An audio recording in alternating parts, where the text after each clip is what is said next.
उपस्थित सर्व भाविक आणि सज्जन, सर्व समर्थ सेवेकरी, राज्याच्या देशाच्या सीमारेषा ओलांडून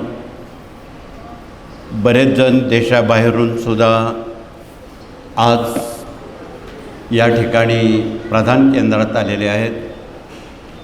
आपली असणारी श्रद्धा अधिकाधिक बळकट व्हावी म्हणून आपला बहुमोल वेळ खर्ची घालून आपण स्वामींचा आशीर्वाद घेण्यासाठी आपण आलेला आहात. तथापि आज पौर्णिमा आहे, रविवार आहे, अधिक महिना आहे, पुरुषोत्तम मास आहे. कालच आपण पलीकडच्या पुण्यभूमीत 7 दिवसाचं ज्ञानयज्ञ भागवत नाम सप्ताह केला. कालच त्याची सांगता समारोह झाला आणि परवाच्या 5 तारखेच्या जूनपासून आपण एकाच वेळी 2 ठिकाणी हा ज्ञानयज्ञ आयोजित केलेला आहे. 2 ठिकाणी करण्याचं प्रयोजन असं, आपल्या परिवाराची संख्या वाढलेली आहे. ती आता लाखात कोटीत राहिलेली नाही, त्यापेक्षा अधिक आहे. आणि एका वेळी एका ठिकाणी एवढी गर्दी नियोजन करणं अशक्य होतं. म्हणून त्याचं विकेंद्रीकरण करून आगामी 5 ते 12 या काळात आपण मथुरा या ठिकाणी गोवर्धन पर्वताजवळ 7 दिवसाचा हा ज्ञानयज्ञ भगवान श्रीकृष्णांच्या पुण्यभूमीत, ती पावन झालेल्या पुण्यभूमीत जो कोणी भागवत वाचेल त्याच्या तर सर्व मनोकामना पूर्ण होतीलच, परंतु जन्मजन्मांतरीचे शाप, ताप, दैन्य, दुःख, उपद्रव, संकट, पूर्वजन्म, पुनर्जन्म, प्रारब्ध, सुकृत, क्रियामान, ऋण, वैर, हत्या, शाप, तळतळाट यासारखे अनामिक अनेक ऋण मनुष्य जन्माला येताना बरोबर घेऊन येतो. ते त्याला माहीत नसतं आणि ते माहीत नसल्यामुळं तो प्रचंड त्यात अनभिज्ञ असतो. बऱ्याच वेळा तो इतरांशी तुलना करतो, अमुक अमुक सेवा करत नाही, त्याचं कसं लवकर काम होतं, आणि मी खूप सेवा करूनही माझ्या कामाला विलंब का लागतो, असेही काही जण प्रश्न विचारत असतात. परंतु त्यांना हे माहीत नाही, मागील आपण काही ऋणं बरोबर घेऊन आलेलो आहोत. ही एक आध्यात्मिक बँक आहे. मागील बँकेत नावावर जर आपलं काही कर्ज असेल, त्याची परतफेड झाल्याशिवाय आशीर्वादरूपी रक्कम आपल्याला मिळत नाही. ही एक बँक आहे आणि यात बँकेप्रमाणे हा कारभार चित्रगुप्त या भूतलावर येणाऱ्या मानवजातीचा ठेवत असतो. हे आपणाला माहीत असावं म्हणून सांगण्याचं प्रयोजन. तथापि आपण 5 ते 12 या काळात श्री क्षेत्र त्र्यंबकेश्वर गुरुपीठावर याच काळात 7 दिवसाचा ज्ञानयज्ञ ऐच्छिकांसाठी आयोजित केलेला आहे. आणि त्यावेळी आपण नाशिककरांना तर अगदी जवळ आहे, सोपं आहे, परंतु बाहेरून येणाऱ्यांची सुद्धा त्या ठिकाणी सोयीसुविधा आहे. त्यामुळं आणि आपण गेली अनेक दशकं, गेल्या 40 वर्षात त्या पुण्यभूमीत वेगवेगळे यज्ञ, याग, वेगवेगळ्या देशासाठी, धर्मासाठी बऱ्याच सेवा केलेल्या आपणाला कदाचित विदित असतील. बऱ्याच वेळा त्या सेवेचं निदान जनसामान्यांपर्यंत होण्यासाठी अनेक प्रयत्न केले जातात. म्हणून आपण गेल्या 50 वर्षामध्ये त्या पुण्यभूमीत सामान्यातल्या सामान्य लोकांना, ती भगवान शिवाची आणि दत्तात्रयांची भूमी आहे, तिथे आपण यापूर्वी अनेक रुद्रयाग केलेले आहेत. प्रत्येकाला रुद्रयागामध्ये संधी मिळालेली आहे. असे अनेक अतिरुद्र आपण त्या ठिकाणी केलेले आहेत. 11 वेळा रुद्र वाचणं नमक चमकसह त्याला एकादशनी म्हणतात. गुणिले 11 121 आवर्तनांना लघुरुद्र म्हणतात. गुणिले 11 1431 आवर्तनांना महारुद्र म्हणतात. गुणिले 11 14,641 आवर्तनांना अतिरुद्र म्हणतात. ही सर्वसामान्य लोकांकडून ही उपासना त्या भूमीत घडलेली आहे. एवढे पाठ करायला किंवा एवढं करायला किती पुरोहित लागतील याचं गणित नाही, पण सर्वसामान्य सेवेकरी हे पौरोहित्याचं कर्म सातत्यानं करत असतो म्हणून हे शक्य आहे.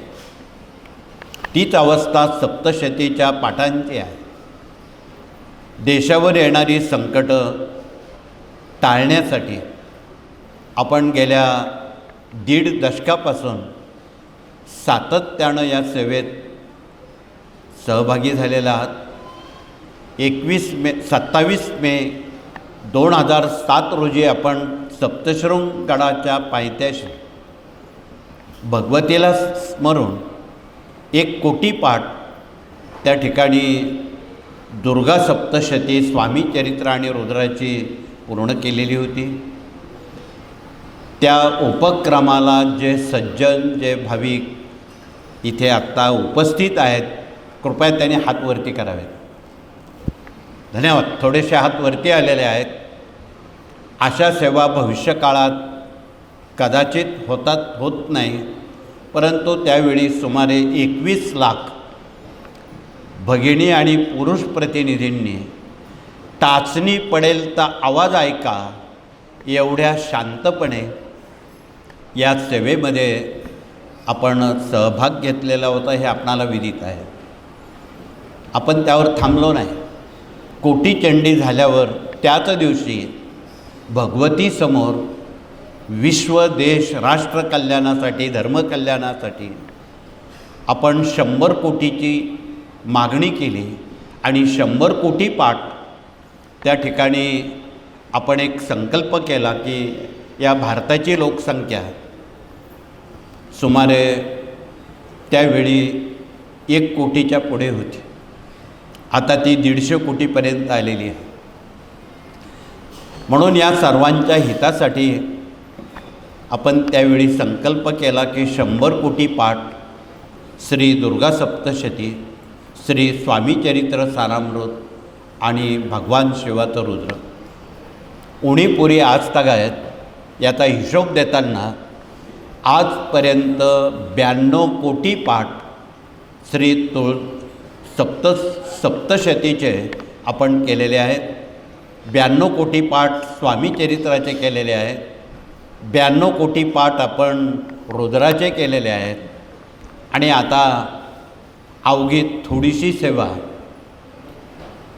आपल्याकडून ग्रहपाठ बाकी आहे, अर्थात देशकल्याणासाठी. आपण मागील 2 महिन्यापासून बघत आहात जगावर येणारं 3रं महायुद्ध उंबरठ्यावर आहे आणि त्याची झलक आपण बघितलेली आहे. गेल्या महिन्याभरात गॅस टंचाईपासून इंधन टंचाईपर्यंत आपण त्याला अजूनही सामोरं जातो आहे. आपला देश तसा पारतंत्र्यात आहे, परावलंबी आहे. आणि हे परावलंबत्व दूर करण्यासाठी भारत मातेला साकडं घालून हे परावलंबत्व हटवलं जावं. देशावर, जगावर सौख्य, शांती निर्माण व्हावी आणि 3रं महायुद्ध होऊ नये असा संकल्प आपण त्यावेळी केलेला होता. आपण जर हे पाठ त्याच वेळी पूर्ण केले असते तर ही वेळ आज आपल्यावर आली नसती. म्हणून भारतात, जगात आणि महाराष्ट्रामध्ये मोठ्या प्रमाणात स्वामींची सेवा करणारे सेवेकरी आहेत. यांनी आत्मचिंतन केलं तर उर्वरित राहिलेले 8 कोटी पाठ आपल्याला फार वेळ लागणार नाही. आपण मनावर घ्या, हे 3रं महायुद्ध टाळा. त्यासाठी आपण हा एक उपक्रम देशभक्तीचा आहे, राष्ट्रभक्तीचा आहे, देशकल्याणाचा आहे, धर्मकल्याणाचा आहे. म्हणून संस्कार केले तर संस्कृती टिकेल, संस्कृती टिकली तर धर्म टिकेल आणि धर्म टिकला तरच देश टिकेल. म्हणजे देशाला टिकवायचं असेल तर ह्या सर्व बाबी प्रकर्षानं आणि प्रामुख्यानं आणि एकजुटीनं त्या आपण सर्वांपर्यंत पोचवणं क्रमप्राप्त आहे. म्हणून हे काम गेली 50-60 वर्ष हे एका दिवसात काम होत नाही. धान्य पेरल्याबरोबर त्याला कंस येत नाही. म्हणून सेवेकऱ्यांना बियाण्याची भूमिका घेऊन स्वतःला गाडून घ्यावं लागतं. ज्यावेळी बी जमिनीत गाडलं जातं कालांतरानं त्याला कंस येतात. तीच अवस्था कर्तृत्वाची आहे किंवा कार्याला पुढे नेण्याची आहे. म्हणून आपण बियाण्याची भूमिका घेऊन आपण या कार्यामध्ये सहभाग घ्यावा आणि या अधिक महिन्याचं एक दान आम्ही तुमच्याकडं मागत आहोत. तुम्ही ते 33 अनारसे 32 आणा नका आणू, ते काही सर्वांना फार प्रिय आहे अशातला भाग नाही. परंतु एकच दान द्या, त्याचं नाव आहे समयदान. म्हणून जर आपण समयदान दिलं तर या कार्याला अजून पुढे नेता येईल. आर्तपीडित, दुःखित आणि मुमुक्षित लोक आहेत, त्यांच्या अश्रू पुसण्याचं काम हलकं होईल. त्यांना स्वामी सेवेकरी बनवता येईल आणि तो दुवा तुम्हाला मिळेल. हे दान मागावं. हे खाण्यापिण्याच्या दानात काही अर्थ नाही, ते तेवढ्या तात्पुरतं असतं. म्हणून आम्ही अन्य दानाशी सहमत नाही, आम्ही समयदानाशी आपल्याशी सहमत आहोत. म्हणून आपण घरी गेल्यावर आणि आत्ता इथे स्वामींना नमस्कार करण्यापूर्वी आपण स्वामींना एक विनंती करा. स्वामी, तुमच्या कामासाठी आम्ही तुमचं समयदान आम्हाला मान्य आहे. आम्ही आमच्या आठवड्याभरातला किंवा रोजचा थोडासा वेळ स्वामी कार्यासाठी देऊ अशी तुम्ही शपथ घ्या. घरी जाईपर्यंत तुमचं काम होईल. आणि स्वामी त्यावर सांगतात, तू मेरे धाम पर मैं तेरे काम पर. तुम्ही घरी जाईपर्यंत तुमचे कामं स्वामी मार्गी लावतात. हे वास्तव लपवता येत नाही. ही डोळस श्रद्धा आहे. आणि म्हणून त्या दृष्टीनं आमचं एकच मागणं आहे, आपणा सर्वांकडे समयदान, वेळेचं दान, कार्यासाठी समयदान द्या. हे सर्वात महत्त्वाचं. रक्तदानापेक्षा, अन्नदानापेक्षा, अन्यदानापेक्षा, द्रव्यदानापेक्षा हे श्रेष्ठ दान समयदान आहे. म्हणून आपण समयदानामुळं निश्चितपणे जनतेला बरोबर घेऊन, सर्वांना बरोबर घेऊन, दुःखित पीडितांना बरोबर घेऊन योग्य पद्धतीत ही भारतीय संस्कृती पुढे नेऊ शकतात. यासाठी या कार्यानं मूलभूत बाबींकडे लक्ष दिलेलं आहे. आणि या मूलभूत बाबी देशासाठी, धर्मासाठी, आपल्या वैयक्तिक कौटुंबिक जीवनासाठी अत्यंत मौल्यवान आहेत. त्यातला पहिला विभाग मूल्यशिक्षण, गर्भसंस्कार आणि शिशुसंस्कार आहेत.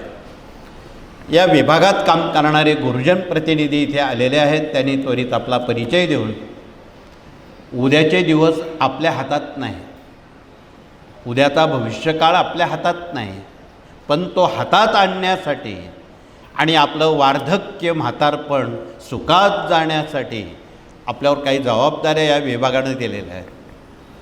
घराघरात पुंडलिक, घराघरात श्रावणबाळ जर आपण तयार केले तरच हे शक्य आहे. अन्यथा कॉन्व्हेंटमधली मुलं आईवडिलांना कालांतरानं कुठे पाठवतात हे ज्योतिषांना विचारायचं काम नाही, तुम्हाला माहीत आहे. आणि आपणाला तेच काम करायचं आहे. वृद्धाश्रम मुक्त भारत हा शब्द आपण कृपया लक्षात ठेवावा. आज आमच्याकडं अनेक गुरुवार रविवारी पालक लोक रडत रडत येतात, ढासाढासा रडतात. एकुलता एक मुलगा, खूप शिकवलं, सवरलं, त्याच्यासाठी मोलमजुरी केली आणि लग्न झाल्यानंतर, तो नोकरीला लागल्यानंतर चक्क त्यानं आम्हाला वृद्धाश्रमात पाठवावं. हे विचार भविष्यकाळाला पटणारे नाही, देशाला पटणारे नाही, संस्कृतीला पटणारे नाही. म्हणून काही महिन्यापूर्वी गेल्या महिन्यापूर्वी इथे संभाजीनगरचे सेवेकरी आलेले आहेत. त्यांनी आवर्जून उभं राहावं. बिडवई आलेले असतील त्यांनी पुढे यावं. आपण गेल्या महिन्याभरात एक संस्कार महासंघ त्या ठिकाणी महासत्संग राबवला. त्याला इंग्लिशमध्ये एक्स्पो म्हणतात. आणि मराठवाड्यातल्या सर्व जिल्ह्यातून लाखो पालक, विद्यार्थी आणि शिक्षक आले. घेण्याचं प्रयोजन असं होतं की तिथे सर्व जिल्हाधिकारी एकत्र आले. त्यांच्या वाचण्यात रोज वाहिन्यांमध्ये, वृत्तपत्रांमध्ये चुकीच्या बातम्या किंवा न पटणाऱ्या बातम्या यायला लागल्या.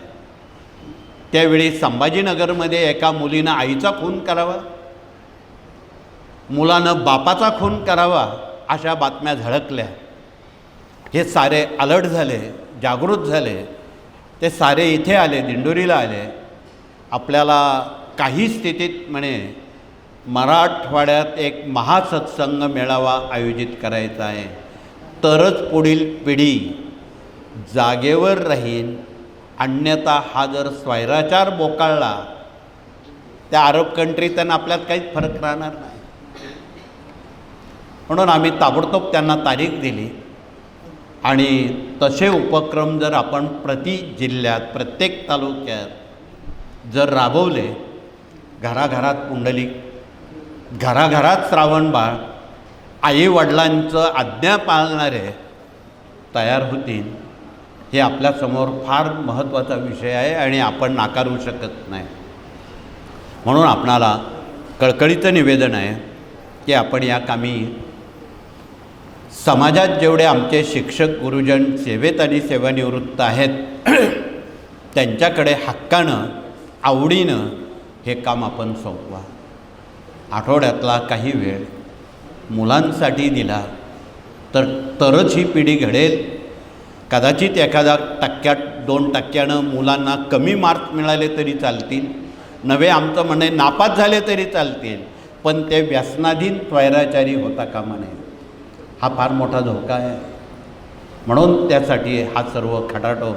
आणि हे काम आपणच करतो असं नाही. आज संत मालिकेचा वारस आहे. गेल्या हजारो वर्षाच्या कालगणनेत प्रभू रामचंद्रसुद्धा विश्वामित्रांच्या आश्रमात विद्यार्थी म्हणून येथे झाले. भगवान श्रीकृष्ण सांदीपनी ऋषींच्या आश्रमात विद्यार्थी म्हणून येथे झाले. खरं तर ते परब्रह्म होते.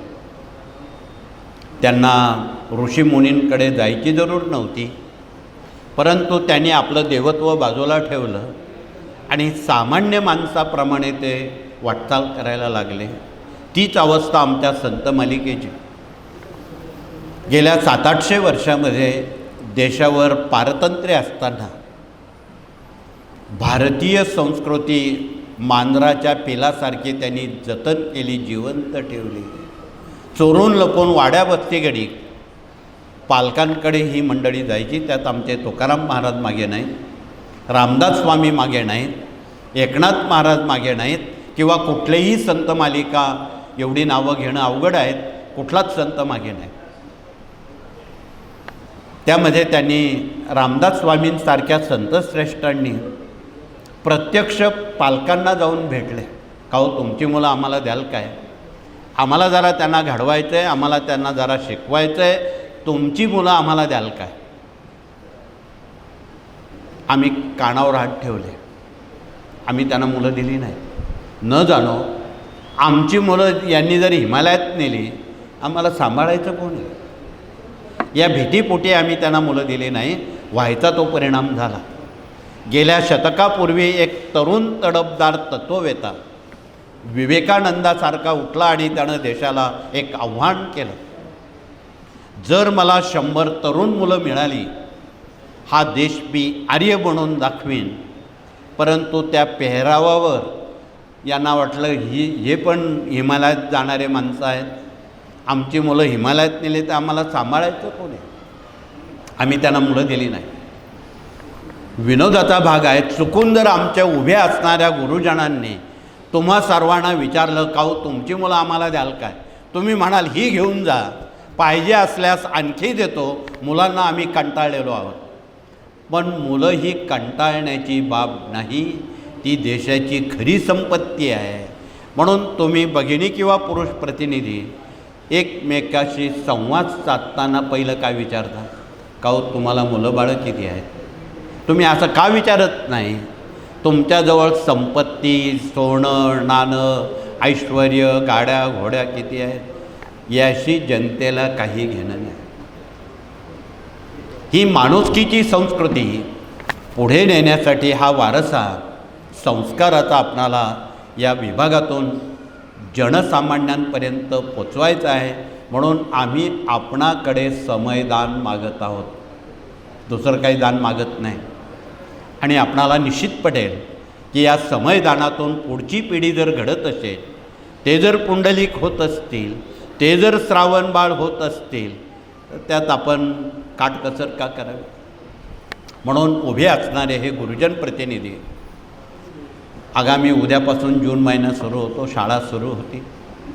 आपण आठवड्यातला थोडासा वेळ पालकांनी, गुरुजनांनी विद्यार्थ्यांसाठी द्यावा आणि त्यांना निश्चितपणे संस्काराचं अनन्यसाधारण महत्त्व समजून सांगावं. कोवड्या वयात वय 5 ते 18 या वयोगटात जर आपण हे संस्कार केले तरच ते आदर्श नागरिक होऊ शकतात, अन्यथा नाही. म्हणून ही सर्व बाब सामाजिकदृष्ट्या अत्यंत मौलिक महत्त्वाची आहे आणि या कार्यानं त्यातच हात घातलेला आहे. म्हणून आपणाला निश्चित आवडेल आणि ज्यांना आवड असेल त्यांनी विद्यार्थ्यांपर्यंत पोचावं, त्यांना घडवावं, त्यांना मार्गदर्शन करावं, बुद्धीच्या दैवताचं महत्त्व सांगावं, त्यांना रोज सूर्यनमस्कार करण्याला सांगावा 12 वेळा किमान. त्यामध्ये गुणवत्ता यादीत त्यांचा नंबर येण्यासाठी सूर्यमंत्र, सरस्वती मंत्र, गायत्री मंत्र, प्राज्ञावर्धन स्तोत्र, गणपती अथर्व शीर्ष हे त्यांच्याकडून वधून घ्यावं. ते आपोआप करणार नाही,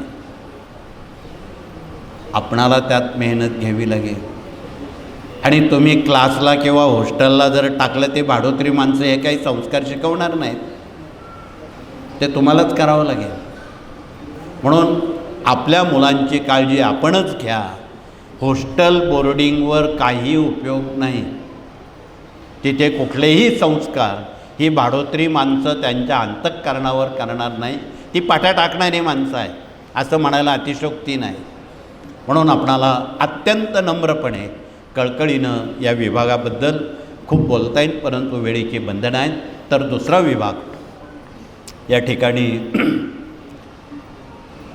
मानवजातीच्या निर्माण होणाऱ्या दैविक, भौतिक, आध्यात्मिक ज्या बहुविध समस्या आहेत त्या सोडवणारे इथे प्रतिनिधी आलेले आहेत. प्रश्न उत्तर विभागात काम करणाऱ्या प्रतिनिधींनी उभं राहून आपला परिचय द्यावा. इथे विनामूल्य मार्गदर्शनातून या समस्या लेखी स्वरूपात सोडवल्या जातात.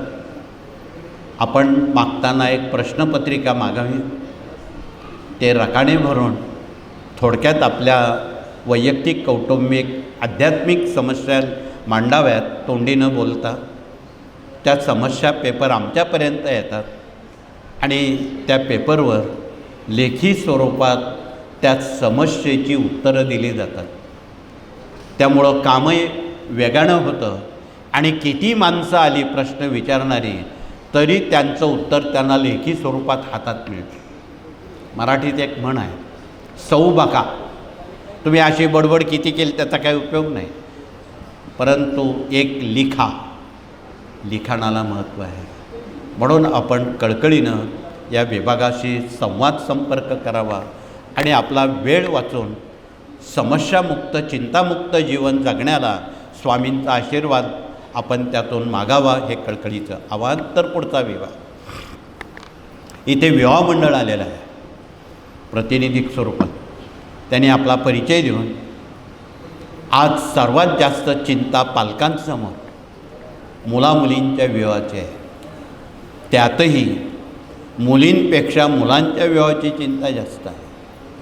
शेतकरी कुटुंबात मुलांना तर कोणी मुलीच देत नाही, ग्रामीण असो का शहरात असो. आणि वाढत्या आत्महत्या त्यामुळं वाढत आहेत, त्या थांबत नाहीत. म्हणून आपणाला यात काही ह्या गोष्टींना आळा घालता येईल का, काही सुधारणा करता येईल का, म्हणून विवाह मंडळ गेले 40 वर्ष या पुण्यभूमीत काम करतं आहे. आणि त्याची नियमावली जर आपण समजावून घेतली तर आपण त्यात सहभागी व्हाल. बिना हुंड्यानं, बिना सोन्या नाण्यानं, अति अल्प खर्चानं आणि साखरपुड्यासारख्या छोट्या खाणी उपक्रमात आपण मुलामुलींची विवाह करावीत. डोक्यावर कर्ज करू नये, बँक सावकार तुमच्या मागे लागतील, अशा गोष्टी टाळा. समय खराब आहे, म्हणून आपणाला या समयाचं महत्त्व या विभागातून समजून घेता येईल. या विवाह मंडळाचं पुढचं पाऊल अजून 2-3 पावलं पुढे त्यांनी टाकलेले आहेत. त्यामध्ये आत्महत्या पीडित शेतकऱ्यांच्या मुलामुलींची विवाह आपल्याला करायची आहे.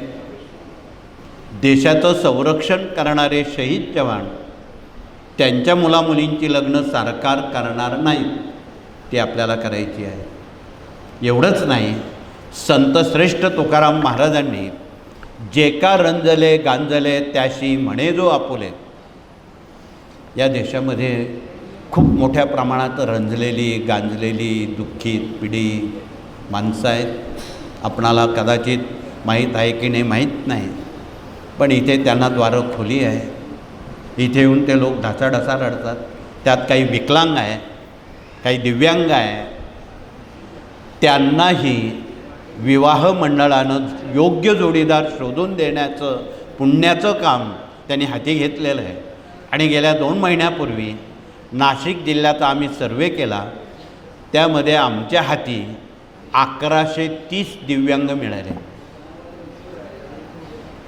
त्यापैकी 4 दिवसात 18 विवाह बिना हुंड्यानं, बिना सोन्या नाण्यानं, रुपयानं घेता करून दिले आणि ते पूर्वपदावर आणले. त्यांना स्वावलंबी करण्याचा प्रयत्न केला, त्यांचं परावलंबत्व घालवण्याचा प्रयत्न केला.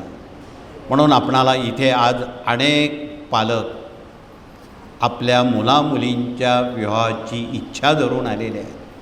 इथे उपवर मुलामुलींच्या बाबतीत तर दर गुरुवार रविवारी परिचय मेळावा भरवला जातो,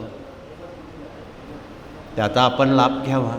सुमारे 1.5 लाखापेक्षा अधिक नोंद इथे राज्याच्या 36 जिल्ह्यातून त्यांच्याकडे आलेली आहे.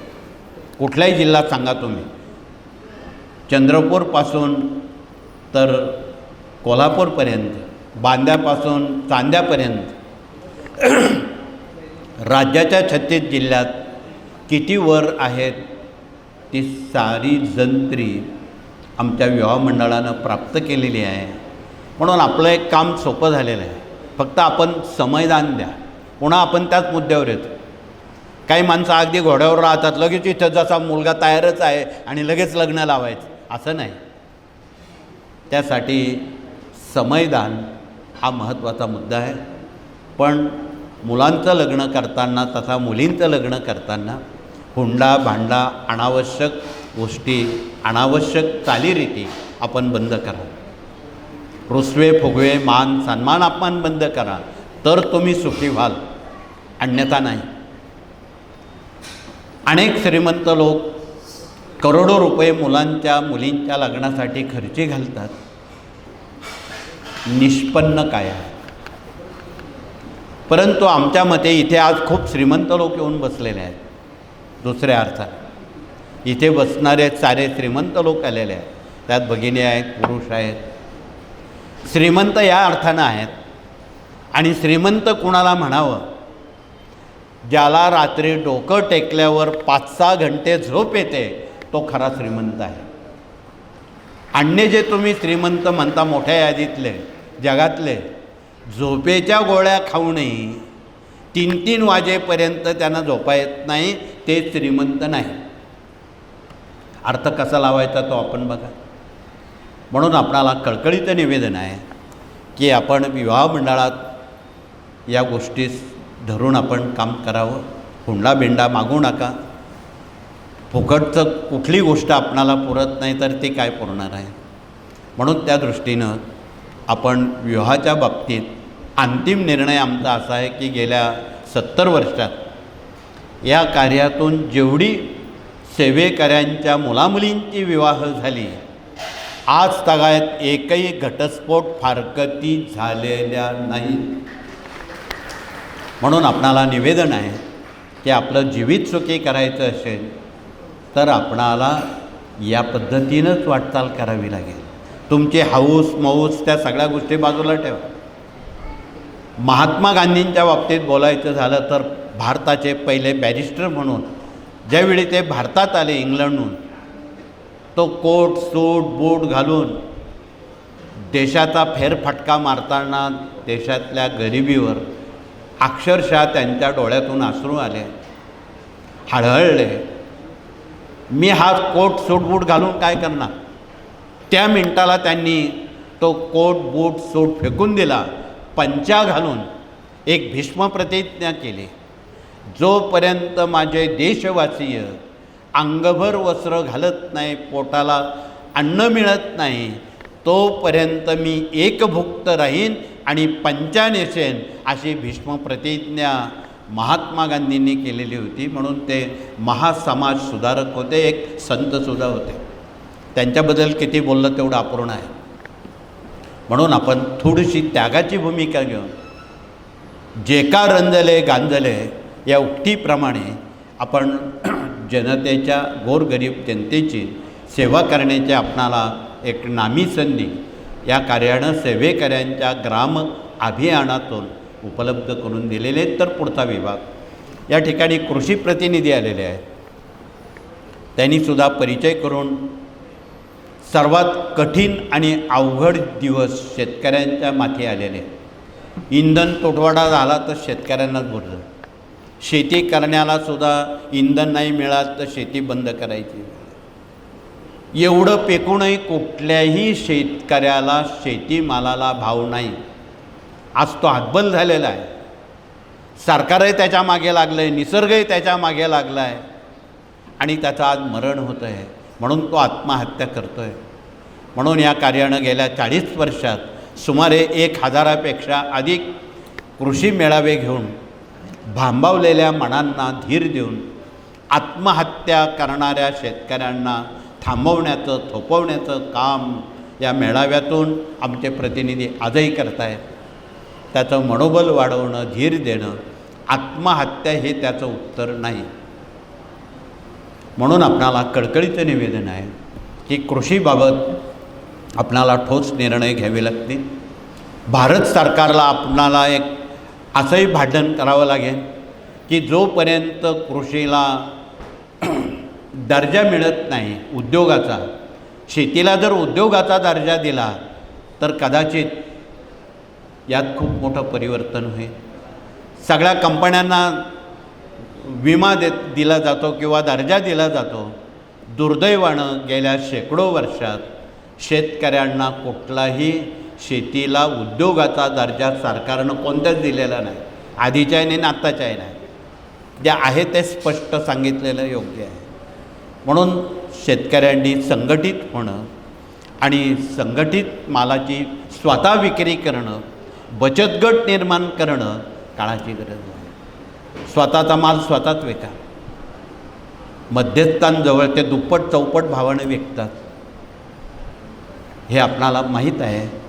म्हणून आगामी खरीप हंगामात काळजी घेताना माती परीक्षण कसं करावं, पाणी परीक्षण, शेतीला पाणी कोणतं भरावं, बीज परीक्षण कसं करावं, हवामानाचा अंदाज कसा घ्यावा आणि कोणतं पीक कोणत्या भागात घ्यावं म्हणजे त्याची नुकसान होणार नाही. या साऱ्या बाबी कृषी तथा बळीराजाला या विभागातून सांगण्याला आम्ही संधी आहे.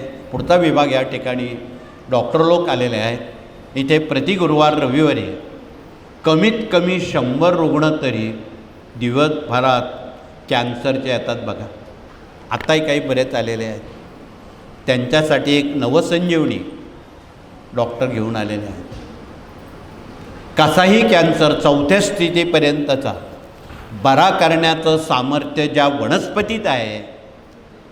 ती वनस्पती उपलब्ध केलेली आहे. तुकाराम महाराजांनी वृक्षवल्लरी आम्हा सोयरे बा वंचरे हे कुणासाठी आहे? म्हणून गेल्या काही 2 दशकापूर्वी आपण सिंधुदुर्ग रत्नागिरी जिल्ह्यातून हा सप्तरंगी वनस्पती मिळवला. आपण आता त्याची लागवड करत आहोत. हा इतका उपयुक्त आहे, याची मुळी घासून जर रुग्णाला दिली पाण्याबरोबर 40 दिवसात कॅन्सर बरा होऊ शकतो. म्हणून त्याचा ॲनालिसिस करून काढाही बनवलेला आहे. तो काढा ते दाखवत आहे. ज्यांना ब्लड कॅन्सर तथा घशाचा कॅन्सर आहे त्यांच्यासाठी रानभेंडी ही संजीवनी आहे. ज्यांच्या शरीरात कुठेही गाठ आहे, ती कॅन्सरची असेल वा नसेल, त्यासाठी वेखंडासारखा दवाण आहे. म्हणून आपण थोड्या वेळानं आमच्या डॉक्टरांकरवी याचं निदान करा आणि बिना केमो, बिना वेदना, बिना शस्त्रक्रिया कॅन्सर बरा होतो हे लोकांना सांगा, त्यांना धीर द्या. उगाच केमो करून शरीराची नुकसान करून घेऊ नका. केमो हे त्याचं उत्तर नाही. म्हणून आपणाला अत्यंत कळकळीचं सांगणं आहे. आणि याच पार्श्वभूमीवर आपण श्री क्षेत्र त्र्यंबकेश्वरला आरोग्यधाम बांधत आहोत. मोरेदादा चॅरिटेबल हॉस्पिटल म्हणून ते आकारात येतं आहे. अंतिम टप्प्यातलं काम सुरू आहे आणि कुंभापूर्वी त्यातला काही भाग जनतेसाठी, गोरगरिबांसाठी आमचा संकल्प आहे. तो मोफत आपण त्यांच्यापर्यंत हा दवा पोचवण्याचा एक संकल्प केलेला आहे. म्हणून जगातल्या, देशातल्या तत्सम कॅन्सर रुग्णांना एक फार मोठी संजीवनी आपणाला त्या ठिकाणी मिळणार आहे. कृपया त्याचा लाभ घ्यावा. अधिक सांगण्यासारखं बरंच काही आहे. तथापि आमच्या भगिनींच्या मसाल्याच्या डब्यामध्ये पूर्वापार डझनभर औषधं आहेत. ते स्वयंपाक म्हणू नका त्याला, ते औषधं आहेत. त्यात जिरं आहे. ज्यांना हृदयविकाराचा किंवा प्लेटलेट किंवा रक्त अभिसरणाचा त्रास होत असेल त्यांनी रोज 1 ग्रॅम जिरं विड्याच्या पानात चावून खाल्लं. 7 दिवसाच्या आत प्लेटलेट, हिमोग्लोबिन, हृदय विकाराचे त्रास, रक्त अभिसरण पूर्वपदावर येतं. ते जिरं काम करतं. जिरं तुमच्या मसाल्याच्या डब्यात आहे. ज्या कुटुंबात काही व्यसनाधीन लोक आहेत, 7 मिरी गूळ काढा जर दिला आणि तो काढा संबंधित व्यसनाधीन लोकांना दिला, तो व्यसन करण्याचं विसरून जातो आणि व्यसनमुक्त होतो. तो मिरा काम करतो. तुमच्या स्वयंपाकाच्या मसाल्याच्या डब्यामध्ये तेजपान आहे, दालचिनी आहे. ज्यांना आपलं वजन नियंत्रणात ठेवायचं आहे त्यांनी चांगली दालचिनी मधात घासून एक 14 दिवस सकाळ संध्याकाळ प्राशन केली घासून, चरबी कमी होते. कुठली गोळी औषध घ्यायचं काम नाही. मध चांगला असायला हवा. मधाच्या सोबत तो घासून आपण तो दवा घेतला तर वजन कमी होतं. फक्त पाणी पिताना मात्र थंड पाणी न पिता शक्यतो गरम पाणी पिणं, त्यानं चरबी वाढत नाही. त्याचा आपण प्रयत्न करावा. म्हणून या साऱ्या बाबी सांगण्यासारख्या मसाल्याच्या डब्यात आहे. इथे घरगुती आयुर्वेद आहे, त्यात आजीबाईचा बटवा दिलेला आहे. असे इलाज आहे की जे डॉक्टरांजवळ नाही ते त्यात दिलेले आहे. बऱ्याच वेळा माणसं झोपले की घोरायला लागतात आणि घोरण्यासाठी आमच्या कुठल्याही डॉक्टरांकडं दवा नाही हे तुम्हाला माहीत आहे. इथे दवा आहे. आपल्या नित्यसेवेत गजेंद्र मोक्ष स्तोत्र दिलेलं आहे. ते झोपण्यापूर्वी त्यानं डोक्यावर म्हणून एक वेळा म्हटलं, एक 7-8 दिवसात घोरणं बंद होतं. का होतं माहीत नाही. औषध, गोळ्या, दवा लागत नाही, रुपया लागत नाही. असे कितीतरी आजार आहे. बऱ्याच काही कुटुंबात फिट येतं, फिटवर इलाज नाही. परंतु जायफळ तुमच्या मसाल्याच्या डब्यात आहे. एक जायफळ जर गळ्यात बांधून दिलं दोऱ्यामध्ये, आयुष्यात फिट येत नाही. फिट बंद होण्याचा हा उपाय आहे. बऱ्याच भगिनी किंवा पुरुषांना पायाची टाच दुखते. अनेक इलाज केले जातात, त्यावर इलाज नाही. आता जे तुम्हाला वेखंड दाखवलं ते चांगलं घासून गाईच्या गोमूत्रात गरम गरम लेप लावला, 3 दिवसात ती दुखणी थांबतात. गुडघेदुखी असेल, टाचदुखी असेल, हाडं दुखणं असतील, ती घरच्या घरी थांबवता येतं. इतकी सोपी दवा आपल्या घरगुती आयुर्वेद तथा आजीबाईच्या बटव्यात दिलेली आहे. परंतु माणसं आता खूप आळशी झालेली आहेत. मेडिकलमध्ये गेलं, गोळी तोंडात टाकली की संपलं. पण ती गोळी दुसरा आजार निर्माण करते याचा आम्हाला भान नाही.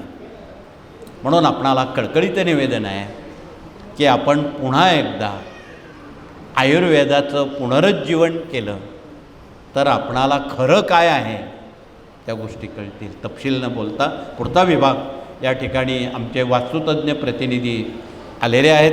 त्यांनी त्वरित आपला परिचय देऊन, कारण मी अधिक वेळ आपला घेणार नाही, आपण सकाळी 7 वाजेशी आलेला आहात. मनाजीराव आपल्याजवळ फार वेळ थांबत नाही. बरेच काही दर्शनार्थी चुळबुळ करतायत, पण आम्ही तुमच्या भल्यासाठी सांगतो आहे. हे तुम्हाला जगात कोण सांगणार नाही. कुठल्याही देवस्थानामध्ये अशी सुविधा नाही, जगात कुठेही नाही. आपण भाग्यवंत आहात आणि तुम्ही आला नाही, स्वामींनी बोलावून घेतलेलं आहे हे विसरता कामा नये. इथे आमचे वास्तुतज्ञ प्रतिनिधी आलेले आहेत. मगाशी उल्लेख केल्याप्रमाणे तुम्ही फार श्रीमंत लोक आलेले आहात असा आम्ही मुद्दाम उच्चार केला. तशी वास्तू आपली असावी की जेणेकरून डोकं टेकल्यावर 6 घंटे तरी 5-6 घंटे आपल्याला झोप येईल. मग त्यात ती वास्तू कशी असावी? त्यामध्ये बंद पडलेली घड्याळं, फुटलेली भांडी, तुटलेल्या चपला, फाटलेले कपडे, ईशान्येला टॉयलेट, दक्षिणेला नैऋत्येला प्रवेशद्वार, आग्नेयेला पाण्याचं स्थान कृपया नसावं. म्हणून अधिक माहिती ह्या ग्रंथांची पानं चाळली तर तुम्हाला मिळेल. म्हणून ही ग्रंथ जर आपण चाळले तर मराठीत एक म्हण आहे, ग्रंथ समजले तर संत समजतात, संत समजले तर भगवंताकडे जाता येतं. म्हणून जगाच्या पाठीवर आजही तुम्ही बघा, अमेरिकेत किंवा अरब कंट्रीमध्ये एकही संत गेला नाही. संतच गेले नाही तेव्हा देव कशाला तिथे जाते? आणि त्यामुळं माणसं मारणं हा त्यांचा नित्याचा खेळ झालेला आहे. माणसं मारून जगात कोणालाही समाधान मिळणार नाही. तपशील न बोलता वास्तुतज्ञ इथे आलेले आहेत, ज्यांना आपल्या वास्तुविषयक काही विचारणा आहे, माती परीक्षण किंवा ग्रहपरीक्षण करायचं आहे. त्यांनी उभ्या असणाऱ्या आमच्या इंजिनियर आर्किटेक्ट लोकांशी कृपया संवाद साधावा. ते मोफत मार्गदर्शन करण्याला वेळ द्यायला आपणाला तयार आहेत. पुढचा विभाग या ठिकाणी कायदेशीर सल्लागार प्रतिनिधी आलेले आहेत आणि त्यांनी देखील आपला परिचय देऊन जनता अनभिज्ञ आहेत. भारतात फार थोड्या लोकांना कायदा कळतो. तेच जर जर्मनी, जपानमध्ये तुम्ही गेलात तर 7वी इयत्तेपासून 12वीपर्यंत कानून शिकवला जातो. त्यासाठी LLB, LLM करावं लागत नाही. उपजत गुणांनी शालेय शिक्षणातून हे उपक्रम शिकवले जातात. हे आमच्या देशाचं दुर्दैव आहे. अजूनही इंग्रजांचे कायदे आम्ही रुजवतो आणि वापरतो, त्यामुळं हा देश अजून मागे चालला.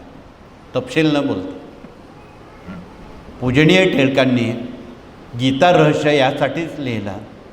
ब्रिटिश काळात गीतेच्या 14व्या अध्यायाचं त्यांनी अधिक टिप्पणी करून गीता रहस्य लिहिला आणि त्यामध्ये Indian Pinal code, IPC, CPC, criminal process या साऱ्या घटना त्यामध्ये नमूद केलेल्या आहेत. म्हणून भारतीय न्यायालयात गीतेवर हात ठेवून शपथ का न्यायाधीश देतात त्याचं हे कारण आपणाला अधिक माहिती आमचे प्रतिनिधी सांगतील. परंतु गीतेवर हात ठेवून सहसा फार कमी लोक खरं बोलतात. उर्वरित कसं बोलतात ते तुम्हाला माहीत आहे. म्हणून तपशिलात न बोलता या साऱ्या बाबी आपणासमोर स्पष्टपणे मांडणं क्रमप्राप्त आहे. पुढचा विभाग या ठिकाणी प्रशासकीय कामकाज आणि प्रशिक्षण प्रतिनिधी आलेले आहेत. खरं तर काही उद्योगपतींनी या ग्राम अभियानावर चित्रपट बनवायला हवा आणि असे 18 विभाग जर चित्रपटात गावोगावी लोकांना सांगितले, मला वाटतं फार काही सांगण्याची जरूर पडेल असं आम्हाला वाटत नाही. परंतु तशी माणसं अजून आम्हाला भेटलेली नाही, हे दुर्दैव आहे. म्हणून इथे प्रशासकीय कामकाज प्रतिनिधी आलेले आहेत. या प्रतिनिधींकडे कार्याच्या अंतरंगाचा सर्व विभाग त्यांच्याकडे दिलेला आहे. त्यांच्यासोबत प्रशिक्षण प्रतिनिधी आहेत, युवा प्रतिनिधी आहेत, सांस्कृतिक प्रतिनिधी आहेत, स्वयंरोजगार प्रतिनिधी आहे, पर्यावरणपूरक प्रतिनिधी आहेत, पशुगोवंश प्रतिनिधी आहे, माहिती तंत्रज्ञान प्रतिनिधी आहेत आणि याज्ञिकी प्रतिनिधी असून दुर्ग अभियान आणि देशविदेश अभियानाचा समावेश आहे. या सर्व 8ही प्रतिनिधींनी आपला परिचय द्यायचा आहे. इथे वेगवेगळ्या जिल्ह्यातून अनेक लोक वेचक म्हणून आलेले आहेत. इथे चिखली बुलढाणा जिल्ह्यातून सुमारे 90 सेवेकरी आलेले आहेत. त्यांना ही एक कार्यशाळा आहे आणि या कार्यशाळेतून तुमच्या विदर्भात 11 जिल्हे आहेत. तुम्ही तुकडोजींप्रमाणे किंवा गाडगेबाबांप्रमाणे जर हे ग्राम अभियान गावोगावी पोचवलं आणि विटा मातीची केंद्र न बांधता चालती बोलती 2 पायाची केंद्र तुम्ही जर स्थापन केली तर तुमचे सारे प्रश्न मार्गी लागतील. तपशिलात बोलण्याचं प्रयोजन नाही. आणि जे दगडमातीचे केंद्र बांधतात ते दगडासारखे त्याच केंद्रात बसतात, ते काही कोणाच्या उपयोगी पडत नाही. म्हणून आमचं आव्हान आहे की आपण विटा मातीची केंद्र न बांधता आपण 2 पायाची केंद्र बांधा, म्हणजे त्याचं उत्तर तुम्हाला मिळून जाईल. तपशिलात न बोलू. हा वादळी ध्वज आहे. उद्यापासून देशात अनेक वादळं होणार आहेत, वेगवेगळ्या गावी, वेगवेगळ्या जिल्ह्यात. आपण त्याला अलर्ट होताना हा मारुती रायाचा ध्वज आहे, तो वायुध्वज आहे. हा ध्वज लावून मारुती मंदिरात किंवा सेवा केंद्रात त्या खाली बसून हनुमान चालीसा तथा हनुमानाचं स्तोत्र वाचलं, मोजून 3 मिनिटात कसंही वादळ थांबतं. का? हनुमानजी हे वायुपुत्र आहेत, हे तुम्हा सर्वांना माहीत आहे. तर भूकंपाची तीव्रता कमी करण्याचं यंत्र इथे उपलब्ध आहे की जिथे 8 रिश्टर भूकंप होणार आहे तिथे 1.5-2वर त्याची तीव्रता घालवली जाते. असं भूकंप शांती यंत्र उपलब्ध आहे. आपण कालच्या शनिवारी त्र्यंबकला ते प्रसिद्ध केलं. अनेक जण ते घेऊन गेले आणि अत्यंत सोप्या पद्धतीनं यावर मात करण्यासाठी आपली श्रद्धा, आपली निष्ठा, आपला समय हा जर आपण एकत्रित केला तर याची उत्तरं आपणाला त्वरित मिळते. म्हणून हे सर्व 18ही विभाग जनसेवेसाठी कार्यरत आहेत आणि ते जनसेवेची ही त्यांना आवड आहे. म्हणून हे सर्व उभे असणारे सर्व विभाग दर गुरुवार रविवारी स्वतःच्या स्वखर्चानं जनतेची सेवा करण्यासाठी इथे येतात असं म्हणायला बिलकुल अतिशयोक्ती नाही. म्हणून आपणाला कळकळीचं निवेदन आहे, आपणही आपला थोडासा वेळ इथे गुरुवार रविवारी द्या. लोकांपर्यंत स्वामींचं कार्य सांगा की बाबांनो, तुम्ही रोज 3 अध्याय स्वामी चरित्र 11 माळा जप केला आणि शाकाहारी राहिलात तर तुमचा अनन्य योग तो वेगळा स्वामी महाराज चालवतील. अनन्या निश्चयंतो मा ये जना पर्युपासते तेषां नित्यां युक्तानां योगक्षेम वहाम्यहम. तुमचा योगक्षेम केव्हा चालवतील? तुम्ही स्वामींची सेवा केली तेव्हा. म्हणून रोज 3 अध्याय, 11 माळा जप, शाकाहारी राहणं, पंचमहायज्ञ करणं, या गोष्टी त्यावर अवलंबून आहे, त्या आपण कराव्यात, हे कळकळीचं आव्हान. तर शेवटचा विभाग इथे मराठी अस्मिता आणि भारतीय संस्कृतीत काम करणारा भगिनी वर्ग आलेला आहे. आज पौर्णिमा आहे. आज साऱ्या भगिनींना घाई आहे, घरी केव्हा पोचलं पाहिजे आणि संध्याकाळी सत्यनारायण व्रत झालं पाहिजे.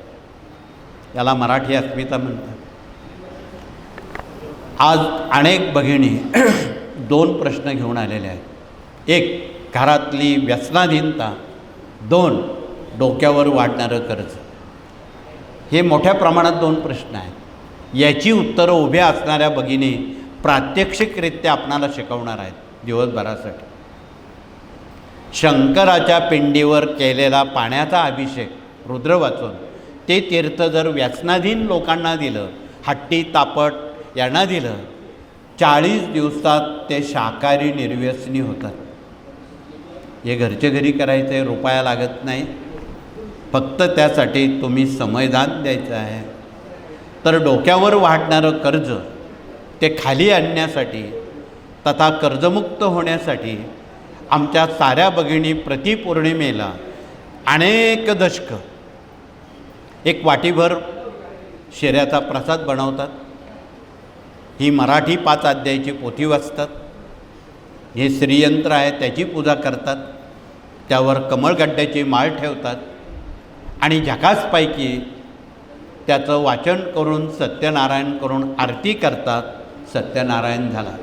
तथापि जगात, देशात, राज्यात, गावात हा उपक्रम साऱ्या भगिनी या श्रीयंत्राच्या उपासक, अभ्यासक, प्रचारक, प्रसारक आहेत.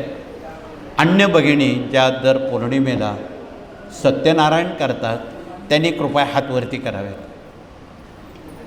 धन्यवाद. बरेच हात वरती आलेले आहेत.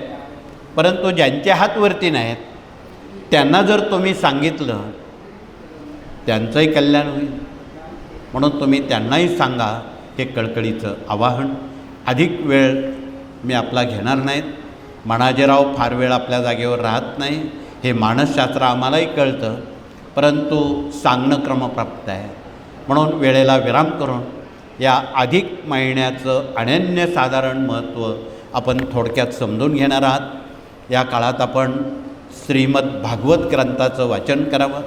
मथुरेला करा, गुरुपीठात करा, घरी करा, कुठेही करा. तथा ज्यांना मोठा ग्रंथ वाचणं अशक्य आहे त्यांनी हा छोटा ग्रंथ रोज वाचला तरी चालेल. वाचायला 1 ते 1.5 तास पुरेसा आहे. परंतु या ग्रंथानं वाचल्यानं जन्मजन्मांतरीचं सौख्य, शांती, समाधान त्यांना आपणाला उपलब्ध करता येतं. म्हणून त्याचा सार म्हणून हे आपणासमोर मांडलेलं आहे. आपण या सर्व बाबी प्रामुख्यानं सर्वांपर्यंत सांगाव्यात आणि या अधिक महिन्यात या पुरुषोत्तम मासामध्ये भगवान विष्णूंची सेवा करावी. त्यांना 33 अनर्षांचं दान आपण करावं. त्यांना ते प्रिय आहे. म्हणून त्याप्रमाणे आपण या साऱ्या गोष्टी सर्वांपर्यंत सांगाव्यात. मराठी अस्मिता, भारतीय संस्कृती केवळ आमच्या माता भगिनींनी जिवंत आणि समृद्ध केलेली आहे. म्हणून त्यांनी तो दिव्यानं दिवा, ज्योतीनं ज्योत लावून ही नव्या पिढ्यांपर्यंत कृपया आपण पोचवावी. दुर्गा सप्तशतीचं आपण पठण करावं. ज्या भगिनी दुर्गा सप्तशतीचे रोज 2 अध्याय वाचतील तथा पूर्ण पारायण करतील त्यांचं रक्षण भगवती करेल. आणि वर्षातून एकदा तरी भगवतीला जाऊन तुमच्या 4 पीठांपैकी महाराष्ट्रवासियांच्या कोणती कुलदेवता आहे हे गुरुपीठावर दिलेलं आहे. तिथे सप्तशृंग आहे, तुळजापूर आहे, कोल्हापूर आहे, माहूर आहे. पैकी आपली जी कुलदेवता आहे तिला सन्मानानं हिरवी साडी, हिरवाखण, ओटीचं सामान, पूर्ण वर्णाचा नैवेद्य आपण त्यांना दाखवावा. तो आशीर्वाद आपल्याला पुरेसा आहे. जे तुम्ही आज प्रश्न आणलेले आहेत मुलाबाळांच्या, नोकरी, विवाह, अपत्य, हे सारे प्रश्न कुलदेवतेच्या आणि खंडोबाच्या सेवेनं त्याचं निराकरण होईल. आज रविवार आहे, पौर्णिमा आहे. बरेच कुटुंबीय खंडोबा त्यांना माहीत नाही आणि त्यामुळं काय होतं, कुटुंबाचा खेळ खंडोबा होतो, जे खंडोबाला जात नाहीत. म्हणून आपला खंडोबा कोणता आहे. आणि बऱ्याच कुटुंबामध्ये बाप बेट्यांचं सुद्धा जमत नाही, आईचा सँडविच होतो. म्हणून प्रत्येक कुटुंबानं वर्षातून एकदा खंडोबाला जाऊन त्यांना एक धोतरपान, उपरणं, 1.25 पाव हळद, पूर्णावरणाचा नैवेद्य आणि थोडंसं भरीत कांद्या वांग्याचं, एवढं खंडोबाला अतिप्रिय आहे. हे आता तुम्ही कोणाला विचारू नका. तो ग्रंथ त्यात दिलेला आहे. हा ग्रंथ दाखवा. तुम्हीच स्वतः पुरोहित व्हा आणि तुम्हीच हे सगळं करा. मध्यस्थ वकील कोणी टाकू नका. चुकलं तर चुकलं, पण स्वतः करा, त्याचा अनुभव घ्या. म्हणून आपणाला कळकळीचं निवेदन आहे, कोणीही मध्यस्थ त्यात टाकू नका. मध्यस्थ कसे असतात ते आम्ही सांगणार नाही, तुम्हाला आमच्यापेक्षा जास्त माहिती. म्हणून वेळेला विराम करून पुनश्च आपणा सर्वांना अधिक महिन्याच्या मनापासून शुभेच्छा धन्यवाद देऊन आपण हात जोडून प्रार्थना करू. प्रार्थनेनंतर प्रथम भगिनींचा पहिला मान आहे, त्या माहेरी आलेल्या आहेत आणि भारतीय संस्कृती आमच्या माता भगिनींनी जिवंत नव्हे समृद्ध केलेली आहे. म्हणून या देशाला भारत माता म्हणतात, उगाच म्हणत नाही. हे अजून सरकारलासुद्धा कळलं नाही. सरकारनं 30% आरक्षण दिलेलं आहे, पण गेल्या 60 वर्षापासून इथे भगिनींना 100% आरक्षण दिलेलं आहे, हे विसरता कामा नये. म्हणून आपणाला कळकळीचं निवेदन आहे की आपणावर जास्त जबाबदाऱ्या या कार्यानं दिलेल्या आहेत, त्या आपण सुव्यवस्थित कृपया पार पाडाव्यात. एवढंच कळकळीचं सांगून हात जोडून प्रार्थना करू. प्रार्थनेनंतर औदुंबरासमोरून केवळ औदुंबराला परिक्रमा न करता वळसा घालून दरबारात भगिनींनी यावं. मुद्रा न करता हात जोडून मधल्या गेटनं आपण आपल्या जागेवर बसावं. महिलांनंतर पुरुष वर्ग नंबर 2च्या गेटनं रिलिंगमधून समाधी मठाला आणि औदुंबराला वळसा घालून दरबारात हात जोडून स्वामींना नमस्कार करतील. आणि या व्यतिरिक्त ज्यांनी काही आपल्या समस्या आणलेल्या आहेत त्यांना एक नामी संधी आहे. थोडक्यात सांगतो, 12 ते 2 या काळात खंडोबाचं पूजन केलं जाणार आहे. या मल्हारी सप्तशतीचं वाचन केलं जाणार आहे. त्याला 1 तास लागतो. जे भाग्यवंत असतील किंवा जे समस्याग्रस्त असतील त्यांनी या सप्तशती मल्हारीचं वाचन करावं. घरी जाईपर्यंत तुमचे प्रश्न मार्गी लागतील. ती श्रद्धेनं तुम्ही करा. दुसरं, ज्यांना भागवत ग्रंथात भाग घ्यायचा आहे छोट्या, त्यांना यज्ञभूमीत संधी देतो.